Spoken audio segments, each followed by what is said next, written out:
Welcome to Aadya TV. మనతో పాటు MLA Kalvakuntla Sanjay ఉన్నారు. అడిగి తెలుసుకునే ప్రయత్నం చేద్దాం. సార్ చెప్పండి సార్, ఏం జరిగింది లోపల? కమిషన్ అడిగిన ప్రతి ఒక్క ప్రశ్నకి వివరాలతో సహా, డాక్యుమెంటేషన్తో సహా, ఉత్తుత్తి మాటలు మాట్లాడే విధంగా కాకుండా అన్ని సబ్జెక్ట్ తెలిసిన మనిషిగా అన్ని ప్రతి ఒక్కటి కూడా కమిషన్ ముందర సబ్మిట్ చేయడమే కాకుండా కమిషన్కి ప్రతి ఒక్క ప్రశ్నకి కూడా బ్రహ్మాండంగా హరీష్ గారి వాళ్ళు జవాబు ఇవ్వడం జరిగింది. అంటే బీఆర్ఎస్ పని అయిపోయింది రాష్ట్రంలో ఈ కాళేశ్వరం ప్రాజెక్టు విచారణ తర్వాత అని చెప్పేసి కాంగ్రెస్ నాయకులు అంటున్నారు. ప్రజలు ఎవరెవరిని తరిమి కొడతారో వెంటనే తొందరగా తెలుస్తుంది. Okay, right. చెప్పండి సార్, కమిషన్ ఎలాంటి వాదనలు వినిపించిండు హరీష్ రావు గారు అక్కడ కాళేశ్వరం ప్రాజెక్టుకు సంబంధించి ఏమేమి జరిగింది? కాళేశ్వరం గురించి అడిగిన ప్రశ్నకన్నింటి కూడా స్పష్టంగా క్లారిటీగా జవాబు చెప్పింది.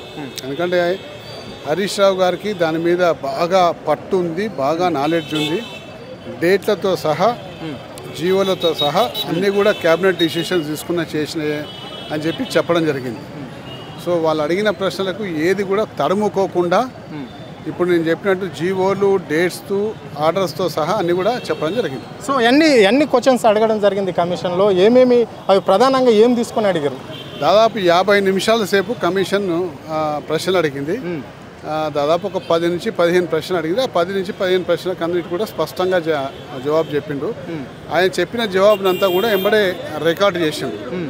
దాని తర్వాత అయిపోయిన తర్వాత మీరు చెప్పిన జవాబులన్నీ స్పష్టంగా వచ్చినాయా రాలేదా ఒకసారి చూసుకొని, రాకుంటే మళ్ళీ కరెక్ట్ చేసుకోవచ్చు అని చెప్తే మళ్ళీ అన్నీ చూసుకొని జవాబులు కరెక్ట్ వచ్చినాయని చెప్పి సాటిస్ఫై అయ్యింది.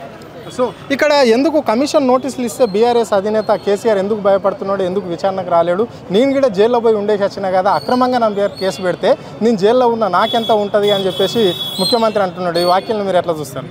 అంటే కమిషనర్కు భయపడి ఎందుకు కేసీఆర్ గారు వస్తలేని సంగతి ఎందుకు అనుకుంటున్నారు మీరు?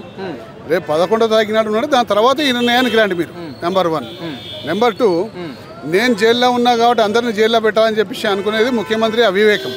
ముఖ్యమంత్రి కేవలం పరిపాలన చేయమని చెప్పి పేద ప్రజలందరూ కూడా, రాష్ట్ర ప్రజలందరూ కూడా అధికారం ఇస్తే నాయకులను జైల్లో పెట్టిస్తాక పరిపాలన చేయడు.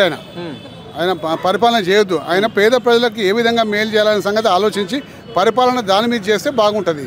కానీ ప్రతిపక్ష నాయకుల్ని, లేకపోతే తనకు పోటీగా ఉన్న నాయకులు రేపు భవిష్యత్తులో వీళ్ళు పోటీ లేకుండా చేసుకోవాలన్న ఉద్దేశంతో వాళ్ళని జైల్లో పెట్టిస్తా అని చెప్పేసి అంటే ప్రజలే బుద్ధి చెప్తారు. Okay, right. Kaleshwaram project only కమిషన్ల గురించి కట్టిన ప్రాజెక్టు, ఓన్లీ కల్వకుంట్ల కుటుంబం కాళేశ్వరంలో అనేక అవినీతి చేయడం జరిగింది, ప్రజల సొమ్మునంతా దోసుకుంది అని చెప్పేసి గల్లీ నుంచి ఢిల్లీ దాకా ఉన్న కాంగ్రెస్ నాయకులు అంటున్నారు. అట్లనే రేవంత్ రెడ్డి కూడా ఇదే మాట పదే అంటుంటాడు. కాంగ్రెస్ నాయకులు ఎట్లాగూ గల్లీ నుంచి ఢిల్లీ దాకానే ఉంటారు. అలా పనే, అది వేరే పనే లేదు.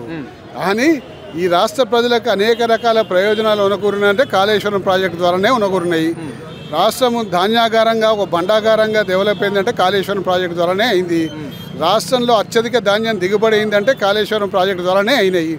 ఇవన్నీ కూడా చూసుకుంటూ కళ్ళు లేని కబోదుల్లాగా కాంగ్రెస్ వాళ్ళు మాట్లాడితే మనం ఏం చేయగలుగుతాము? వాళ్ళ విచక్షణకే వదిలిపెడుతున్నాం. అన్నా, కాళేశ్వరం ప్రాజెక్ట్ అనేది మంచిది. కాళేశ్వరం ప్రాజెక్ట్ వచ్చినాకనే తెలంగాణ గ్రౌండ్ వాటర్ పెరిగింది. ఓకే, ఇప్పుడు కాళేశ్వరంకి పర్రెలు వచ్చినాయని పోయిన ఎండాకాలం నుంచి వారు మొత్తుకుంటారు. వాడని ఇల్లు కడితేనే పర్రెలు వస్తాయి, దాన్ని మరమ్మతు చేసుకొని నీళ్ళు పంపించుకుంటారు. కానీ పర్రెలు వచ్చినా ఇంకా 26 ఏళ్ళు చూపెడతాడా?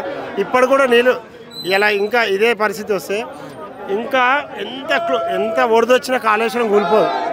ఆ బిల్డింగ్ అట్నే ఉంటుంది.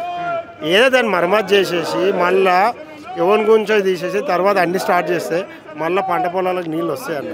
దాని సింపుల్ పనిని ఇంత పెద్దగా కాళేశ్వరం వల్ల మన రాష్ట్రానికి చాలా బెనిఫిట్ అయింది. చుట్టుపక్కల ఏరియాలు ఎక్కడెక్కడ ఉన్న గ్రౌండ్ వాటర్ ఏడిపోయినది అసలు మైనస్ జోన్ పోయిన ఉంటే ఆ కాళేశ్వరం వచ్చినాక గ్రౌండ్ లెవెల్ వాటర్ ప్రతి ఊర్లలో బోర్ పంపులు దుంకుకుంటూ మంచిగా నడుస్తున్నాయి.